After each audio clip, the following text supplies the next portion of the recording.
Bangganya Erick Thohir lihat timnas Indonesia lewati prestasi Vietnam dan Thailand.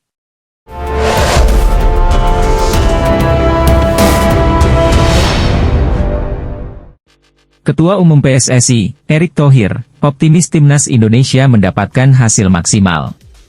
Indonesia akan menantang Cina dan Jepang pada lanjutan putaran ketiga kualifikasi Piala Dunia 2026 zona Asia pada bulan Juni mendatang. Saat ini skuad Garuda ada di posisi keempat dan dalam jalur yang tepat untuk melaju ke babak selanjutnya. Tentunya, 4 poin jadi misi utama agar bisa bertahan di posisi saat ini. Erick Thohir menjelaskan bahwa saat ini timnas Indonesia harus bisa menjaga momentum.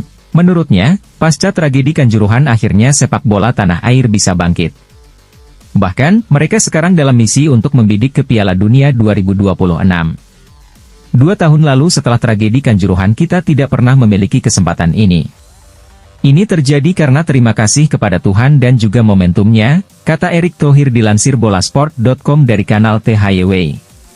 Menariknya, posisi Indonesia saat ini cukup memiliki prestasi tersendiri di putaran ketiga kualifikasi Piala Dunia. Mengoleksi 9 poin, mereka bisa menyamai jumlah poin 2 tim Asia Tenggara lain yang sempat bertarung di kualifikasi Piala Dunia. Prestasi tertinggi Vietnam adalah mendapatkan 4 poin pada kualifikasi Piala Dunia 2022 zona Asia. Thailand sukses meraih 6 poin pada putaran ketiga kualifikasi Piala Dunia 2022 zona Asia. Tentunya, hal tersebut cukup positif dan skuad Garuda harus bisa terus mengumpulkan poin maksimal. Jika Anda melihat poin yang kami dapatkan sebanding dengan negara Asia Tenggara lain yang pernah mengalami situasi sebelumnya seperti Thailand dan Vietnam, kami 9 poin, lanjutnya. Erick berharap semua komponen di timnas saat ini bisa mendapatkan dukungan penuh. Apalagi, saat ini baru terjadi transisi di tim kepelatihan skuad Garuda. Selain itu, dia berharap pemain yang tampil kurang maksimal tidak mendapatkan serangan kebencian dari supporter. Dia yakin Indonesia masih bisa terus berprestasi di ajang internasional. Kita harus mengucapkan terima kasih, rendah hati, tapi sekali lagi bekerja keras tentu saja tapi jangan hancurkan impian, kebersamaan tim. Satu pemain tampil buruk dan yang lain bermain bagus yaitu tim, biarkan pelatih bekerja, pemain juga. Fan bisa sabar mendukung tapi kita harus dukung dan percaya dengan tim, tutupnya.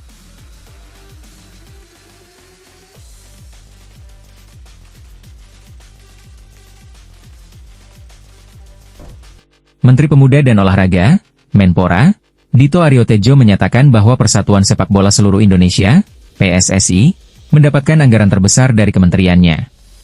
Sebab, mereka mematok target meloloskan timnas Indonesia, dari skuad junior sampai skuad senior, ke Piala Dunia. Hal ini dinyatakan Dito dalam acara penandatangan perjanjian kerjasama, PKS, antara Kementerian Pemuda dan Olahraga, Kemenpora, dengan induk organisasi cabang olahraga, IOCO, dalam rangka pemusatan latihan nasional, Pelatnas, 2025 dan penyelenggaraan kejuaraan dunia panjat tebing dan Water Surfing League 2025 di Jakarta, Senin, 14 April 2025. PSSI mendapatkan Rp199,7 miliar dari total Rp420,2 miliar yang dikucurkan Kemenpora untuk 13 cabang olahraga. Dito menjelaskan sepak bola merupakan cabur yang strategis yang berpotensi tinggi mengangkat prestasi olahraga Indonesia. Anggaran ini akan digunakan PSSI untuk program pembinaan usia muda, mulai dari U17, U20, U23, hingga tim senior. Pemerintah memberi perhatian kepada PSSI melalui Instruksi Presiden Nomor 3 Tahun 2019 tentang percepatan pembangunan sepak bola nasional. Target kita jelas lolos ke Piala Dunia. Alhamdulillah, tim U17 telah mencatat sejarah dan ini harus terus kita dorong, kata Dito seperti yang dilansir Antara. Ketua Umum PSSI Erick Thohir pun menyatakan bahwa kepercayaan masyarakat menjadi aspek penting dalam membangun olahraga nasional, termasuk sepak bola. Ia pun menyatakan bahwa sejak awal pihaknya transparan dalam menyampaikan program-program PSSI. Ia juga menyebut PSSI mendapatkan dukungan penuh dari Presiden Prabowo Subianto melalui Kemenpora dan Dewan Perwakilan Rakyat, DPR, RI, jadi, pendanaan pun kami publikasikan secara transparan, kami akomodir, kami buka semua, katanya. Erick menjelaskan pihaknya juga mencari sumber pendanaan dari pihak swasta dengan total yang terkumpul senilai hampir Rp450 miliar. Ia menegaskan PSSI bertanggung jawab atas semua dana yang terkumpul melalui upaya peningkatan prestasi sepak bola yang telah menunjukkan hasil. Ini yang kami juga sampaikan, tentu sejalan dengan prestasinya sendiri, jadi bukan hanya dananya, tapi prestasinya pun juga ada, pungkas Erik.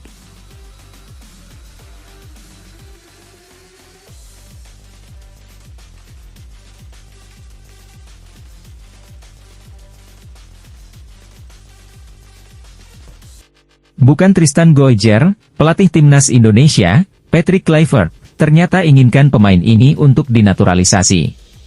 Fans timnas Indonesia dihebohkan dengan kabar yang menyebut PSSI sedang memburu Tristan Goijer untuk dinaturalisasi. Kabar akan bergabungnya Tristan Goijer bersama timnas Indonesia disampaikan oleh jurnalis asal Belanda, Denie van Laar. Indonesia telah melakukan kontak awal dengan Tristan Goijer dan berharap dapat meyakinkan bek tersebut untuk memilih untuk bergabung. Goijer baru-baru ini memberitahu Enam bahwa ia memiliki perasaan hangat terhadap negara tersebut, dan ada kemungkinan besar ia akan pindah, tulis Denie van Laar via X. Nama Tristan Goijer memang sudah lama digadang-gadang bakal menjadi incaran PSSI untuk mendapatkan paspor Indonesia. Pemain berusia 20 tahun ini dinilai layak bergabung karena memiliki kualitas yang luar biasa selama bermain di Liga Belanda. Pemain Ajax Amsterdam yang kini dipinjamkan ke PSV Zwolle ini bisa bermain 4 posisi sekaligus di lini belakang. Hal ini bisa menjadi aset yang sangat berharga bagi timnas Indonesia untuk mewujudkan mimpi tampil di Piala Dunia 2026.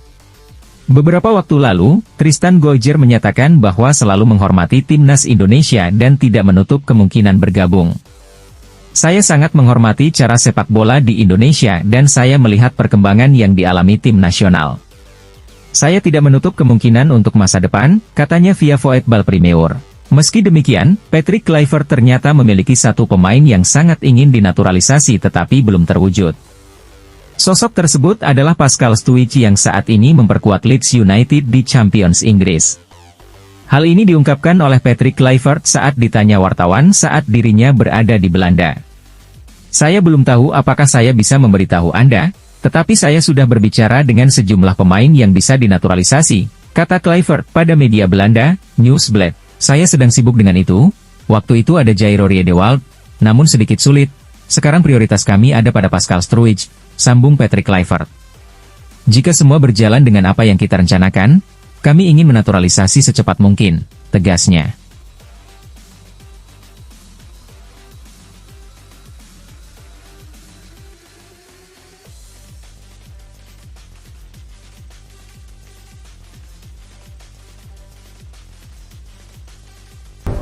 Anggota Komite Eksekutif PSSI, Arya Sinulinga menjelaskan saat ini PSSI akan terus mendekati pemain yang akan dinaturalisasi untuk bergabung dengan skuad Garuda dan membela timnas Indonesia pada masa yang akan datang. Sesuai kata Pak Ketua Umum, PSSI Erick Thohir, peluang lolos Piala Dunia 2026 kan semakin lebar, nah Pak Ketum ingin kita tambah pemain grade A, ujar Arya dikutip dari Antara. Jadi tunggu saja kejutan dari PSSI soal pemain grade A yang akan datang, lanjutnya. Arya juga menjelaskan perekrutan pemain naturalisasi merupakan proses yang sangat panjang. Ada banyak pemain grade A, pemain inti di sana, tapi yang pasti kalau dia belum sampai ke Indonesia, kita tidak mau ngomong panjang lebar, imbu pendiri klub Sada Sumut itu. Arya yang juga merupakan staf khusus Menteri BUMN itu kemudian menjelaskan Erick Thohir memiliki peran yang sangat besar untuk meyakinkan agar para pemain keturunan mau berpindah kewarganegaraan menjadi WNI. Kita beruntung punya Ketua Umum ex-Presiden Inter Milan, kemudian dia juga punya klub sepak bola, Oxford. Jadi ketika dia cari pemain berdarah Indonesia, itu informasinya akan banyak, dan beliau punya tim juga untuk melihat bagus atau tidaknya itu pemain, jelas Arya. Lalu kita beritahu Coach Patrick, ini ada pemain, Anda tertarik tidak? Justru akhir-akhir ini Coach Patrick sendiri yang merekomendasikan nama-nama pemain baru, tambahnya. Kemungkinan untuk sekarang kita akan proses lebih banyak dari sebelum-sebelumnya, untuk jumlah lihat saja nanti, tegas Arya Sinulinga. Media Malaysia, makan bola panik mendengar timnas Indonesia segera kedatangan pemain naturalisasi tambahan. Makan bola menilai, pemain naturalisasi tambahan di skuad timnas Indonesia bakal membuat level kedua tim semakin jauh. Ketua Umum PSSI Erick Thohir telah mengumumkan nama tambahan untuk timnas Indonesia. Diharapkan, pemain naturalisasi tambahan ini dapat memperlancar jalan timnas Indonesia melaju jauh di kualifikasi Piala Dunia 2026 zona Asia. Ini mimpi semua, mimpinya cepat. Rencana PSSI itu timnas Indonesia lolos ke Piala Dunia pada 2030, ujar Erick Thohir dalam kanal YouTube Liputan 6. Ini cepat, kenapa? Hidup itu harus ambil momentum, kebetulan generasi emas ada, pemain diasporanya dapat yang baik-baik, mereka diaspora yang berkorban, tambahnya. Pertandingan, kualifikasi Piala Dunia 2026, akan makin berat, semua negara juga ingin tampil di Piala Dunia, karena ingat, jatah Asia kan 8,5. Siapa yang enggak pengen lolos Piala Dunia 2026, tambah mantan Presiden Inter Milan ini. Hal ini tentu menjadi sebuah pertanyaan besar bagi media Malaysia, mengingat banyak negara Asia Tenggara lainnya yang sulit mendapatkan pemain naturalisasi berkualitas. Makan Bola pun mencoba mencari tahu alasan di balik kesuksesan PSSI dalam menarik talenta-talenta keturunan Indonesia di Eropa. Salah satu faktor yang mereka sebutkan adalah rasa cinta tanah air yang dimiliki oleh para pemain tersebut. Banyak pemain keturunan Indonesia yang lahir dan besar di Eropa, tetapi mereka memiliki darah Indonesia yang mengalir di tubuh mereka, ujar Makan Bola. Mereka memiliki rasa cinta tanah air yang kuat dan ingin berkontribusi untuk timnas Indonesia, lanjutnya. Yang terbaru, ada beberapa pemain lagi yang bermain di liga-liga Eropa menyatakan bersedia membela timnas, ini cukup mengejutkan. Ini tentu akan membuat level timnas Malaysia dan Indonesia bagai langit dan bumi, Malaysia makin tertinggal, tegasnya.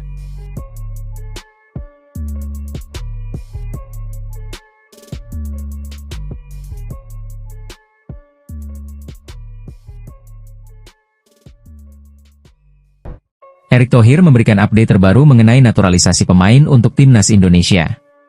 Ketua Umum PSSI itu mengaku sudah melakukan konferensi video lewat Zoom dengan sejumlah pemain keturunan. Sudah, tapi beberapa pemain keturunan ini, mereka kan untuk bergabung ke Indonesia harus memastikan serius atau tidak, ujar Erick Thohir di Jakarta. Sebelumnya, Erick Thohir memang berencana berkomunikasi dengan sejumlah pemain keturunan, namun, nama-namanya masih dirahasiakan. Nanti namanya belakangan, kalau sudah datang dan salaman, mudah-mudahan masuk, kalau sekarang gosip dan rumor dulu gak apa-apa, katanya menambahkan. Erick Thohir tidak ingin sembarangan menaturalisasi pemain. Sebab, pihaknya mempunyai kriteria untuk pemain diaspora yang diproyeksikan membela timnas Indonesia. Nanti kalau sudah ada dan kami confidence, kami undang datang ke sini, baru target. Jadi, daripada membaca rumor-rumor pemain ini dinaturalisasi, pemain itu enggak, imbuh Erick Thohir. Kami mempunyai standar, kami tidak mau asal menaturalisasi pemain, tutur mantan pemegang saham Inter Milan pada 2013 hingga 2018 tersebut. Sejauh ini, Erick Thohir telah menaturalisasi banyak pemain di timnas Indonesia. Namun, Erick belum puas, PSSI sedang memproses perpindahan kewarganegaraan satu pemain berdarah Indonesia yang rumornya adalah Mauro Zijlstra. Sekarang pelatih timnas Indonesia, Patrick Kluivert sedang di Eropa untuk memetakan lagi pemain naturalisasi. Apakah untuk posisi di lini depan atau yang lain, ucap Erick Thohir. Rumor naturalisasi baru, mungkin nanti, kita selesaikan dulu yang ada. Kalau sudah selesai kita kebut lagi, tegas Erick Thohir.